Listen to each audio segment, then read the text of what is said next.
صلی اللہ علیہ وسلم۔ رحمت اللہ علیہ درویش تھے دلی کے، بہت سارے لوگ مرید تھے، ایک بڑا خدمت گزار مرید تھا، مزدوری کرتا تھا، غریب تھا، تو 6 بیٹیاں تھیں اس کی۔ حضرت صاحب کے پاس روز آ کے کہتا حضور بچیوں کے لیے دعا کرے، اللہ کوئی اسباب پیدا کر دے، ایک بچی کی شادی کا خرچہ 1000 دینار ہے اور میں غریب ہوں۔ حضرت صاحب دعا کر دیتے۔ خانقاہ شریف کے تھوڑے ہی فاصلے پر حضرت جہاں بیٹھ کے مریدوں کی تربیت کرتے تھے، اس سے تھوڑا ہی فاصلے پر نا ایک عیسائی رہتا تھا، بڑا مالدار تھا، بڑی سارے اونٹ، گائیں، بھیڑ، بکریاں رکھی ہوئی تھی، اور حضرت شرف الدین رحمت اللہ علیہ کی بڑی مخالفت کرتا تھا۔ اور یہ جو آپ کا غریب مرید تھا، یہ اس کا پڑوسی تھا، ایک دن بلا کے نا ان کو کہنے لگا کہ تو کدھر جا کے جو ہے وہ ٹکرے مار رہا ہے، وہاں سے کچھ نہیں ملنے والا، وہ تجھے کیا دیں گے جن کی خانقاہ خود چندے پہ چلتی ہے، مدرسہ چندے پہ چلتا ہے، مسجد چندے پہ چلتی ہے، تیری بیٹی کا معاملہ کہاں حل ہوگا؟ تو اس درویش نے کہا کہ تو میرے پیر کو نہیں جانتا، تو مجھے میرا محبوب نہیں ڈٹھا، تو پتہ نہیں نا، تو اس رستے کا مسافر نہیں، تو نہیں جانتا، ان کا بس چلے نا تو وہ ہر قیمت میں میری بیٹیوں کی شادی کرا دے۔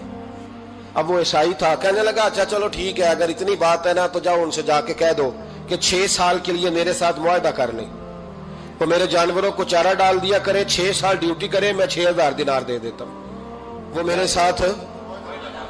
6 سال میرے جانوروں کو چارہ ڈالے، رکھتے ہیں نا آپ چارہ ڈالنے کے لیے ایڈوانس پیسے دے کے، اب تو لوگ انہیں بھی غلام ہی بنا لیتے ہیں، بڑی تھوڑی تنخواہ دیتے ہیں، ظلم کرتے ہیں، پورا معاوضہ نہیں دیتے۔ حضرت شیخ شرف الدین کے بارے میں وہ کہنے لگا جا اپنے پیر سے جا کے کہہ کہ میرے جانوروں کو 6 سال چارہ ڈالے، میں 6000 دے دیتا ہوں، تو جو کہتا ہے ہر قیمت پہ جانے کو تیار ہے۔ اس نے جب یہ بات کی تو مرید نے ناراض ہو گیا، وہ لڑائی ہو گئی، گریبان پکڑ لیا، جھگڑا ہوا، بات بڑی دور گئی، اس طرح کی بات کرتا میرے حضرت کے بارے میں، تیرے جیسے کئی میں وہاں کام پہ رکھا دوں۔ جب وہ بڑی بحث ہوئی، بات محلے میں، علاقے میں پھیل گئی، دنیا نے سن لی، تو شیخ شرف الدین تک بھی پہنچ گئی۔ اس طرح جھگڑا ہوا ہے، لوگ سو گئے عشاء کی نماز کے بعد۔ حضرت صاحب نے نا سر پہ کپڑا لیا، اس عیسائی کے دروازے پہ دستک دی، وہ باہر آیا، فرمانے لگے لوگ تو سوچ سمجھ کے ملازم رکھتے ہیں، تو نے بھی تو سوچ ہی لیا ہوگا، تبھی تو مجھے آفر کی ہے، تو اپنی آفر پہ قائم ہے، واقعی مجھے رکھ لے گا اور 6000 دینار دے دے گا؟ کہنے لگا جا بابا کام کر اپنا۔ فرمایا نہیں، تو نے اتنے لوگوں میں بات کی، اتنی بحث ہوئی، تو قائم ہے؟ کہنے لگا میں تو قائم ہوں، پر آپ نے نہیں قائم رہنا۔ فرمایا میں سوچ سمجھ کے آیا ہوں۔ اس نے کہا آپ ڈیوٹی کریں گے، بحثوں کو چارہ ڈالیں گے؟ فرمایا ایک شرط، بس جب اذان ہو جائے نا تو مجھے رب کی نماز پڑھنے کی اجازت دے دینا، باقی صبح و شام جو تو کہے گا۔ اگر اس غریب کی بیٹیاں بیائی جائیں تو مجھے اور کیا چاہیے، اس کی 6 بیٹیوں کا بوجھ ہے اس کے سر پہ، تو مجھے رکھ لے۔ اللہ اکبر۔ وہ کہنے لگا چلے پہ میرے ساتھ خط بندگی کر لیں، آج کل ہم اسٹام کرتے ہیں، اس زمانے میں خط بندگی ہوتا تھا، غلامی کا خط، قاضی شہر کے پاس، یعنی اس کا خیال تھا کہ چلو اسٹام کی بات کروں گا تو بھاگ جائیں گے۔ فرمایا چل میں تیار ہوں۔ قاضی تک گئے، طے ہو گیا، 6000 دینار دے دیے۔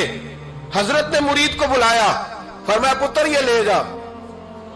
جا میری بیٹیوں کو روانہ کر دے۔ کہنے لگا حضور یہ کیا کر رہے ہو آپ، کچھ سوچیں۔ فرمایا یار جب تجھے بیٹا بنا لیا تو پھر میری پوتیاں تو لگتی ہیں نا، میرا حق تو بنتا ہے نا، جا کے ڈیوٹی کر، ان کو بیاہ دے۔ بات پھیل گئی، بادشاہ بھی عقیدت مند تھا، وہ 12000 دینار لے کے پہنچا۔ کیا بتاؤں ان رب کے بندوں کا دل کیسا ہوتا ہے، کیا درد ہوتا ہے، کیا رنگ۔ 12000 دینار لے کے بادشاہ آیا اور آ کے حضرت کو پیش کیے کہ حضور آپ دیں اس عیسائی کو ڈبل دیں اور جائیں کام کریں۔ آپ فرمانے لگے تو پیسے دے، شرطیں نہ لگا، میرا جہاں دل کرے گا میں خرچ کروں گا، مجھے تو مزہ ہی اب آنے لگا ہے، ابھی تو لطف آ رہا ہے، ابھی تو ذائقہ آیا ہے کچھ کرنے کا، پیسے دینے ہیں تو دے، پابندی نہ لگا، جہاں میرا دل کرے گا میں۔ اس نے کہا حضور ٹھیک ہے رکھ لے۔ حضرت نے فجر مسجد میں پڑھی، جیب میں 12000 دینار تھے، اعلان فرمایا بھی کسی اور کی بیٹی بھی بیٹھی ہے تو پیسے میرے پاس ہیں۔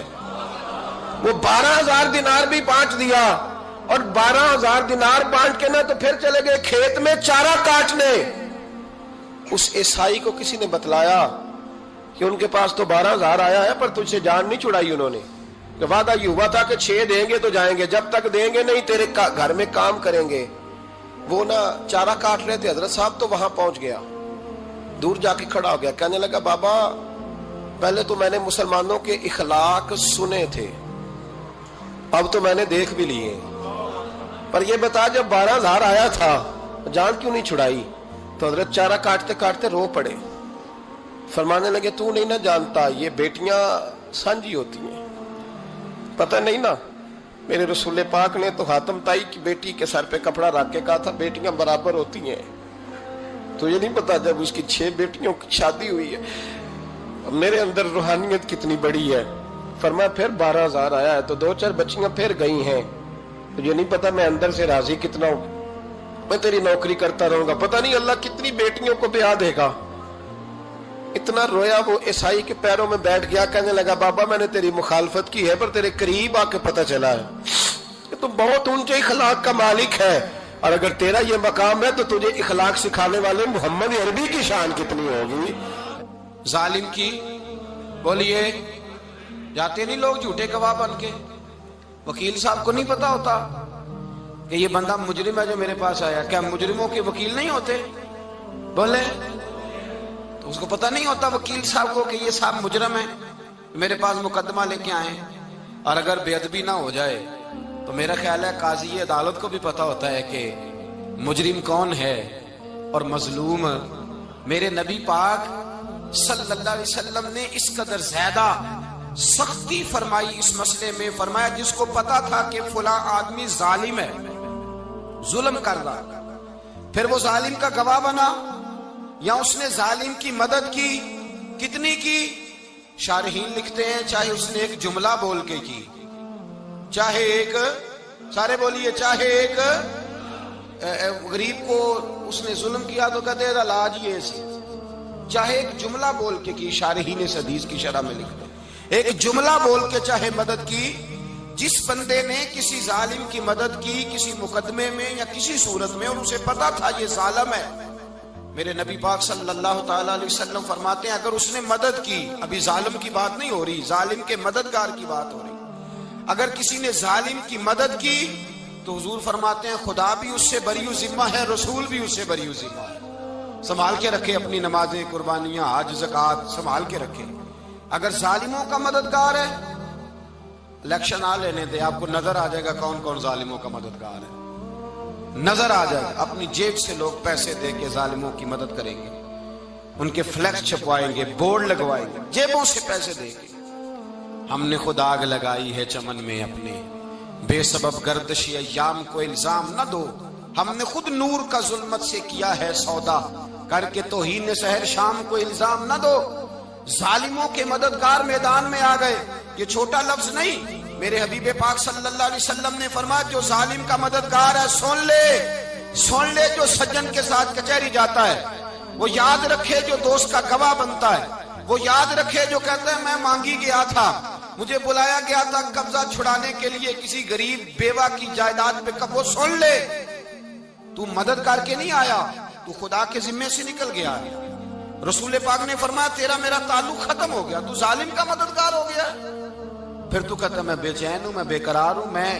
میں آزمائش کا شکار ہوں، پلٹ کے دیکھ تو صحیح تیرا گناہ کتنا بڑا ہے۔ میرے نبی پاک صلی اللہ علیہ وسلم کا ایک اور فرمان سن لیں، ابن ماجہ ابو داؤد میں موجود ہے، اس حدیث کو آپ نے یاد کر لینا ہے، کر لیں گے انشاءاللہ، سارے کہیے انشاءاللہ کر لیں گے یاد۔ حضور صلی اللہ علیہ وسلم نے فرمایا اگر تو ظالم کی مدد کرے گا نا، یہ لفظ دل کی تختی پہ لکھ لینا، یہ مکافات عمل ہے، مکافات عمل دنیا، ادھر کرو گے تو ادھر بھرو گے۔ فرمایا اگر تو کسی ظالم کی مدد کرے گا، سن لے حضور کا فرمان ہے، اگر تو ابن ماجہ ابو داؤد سیاہ میں موجود ہے، فرمایا اگر تو کسی ظالم کی مدد کرے گا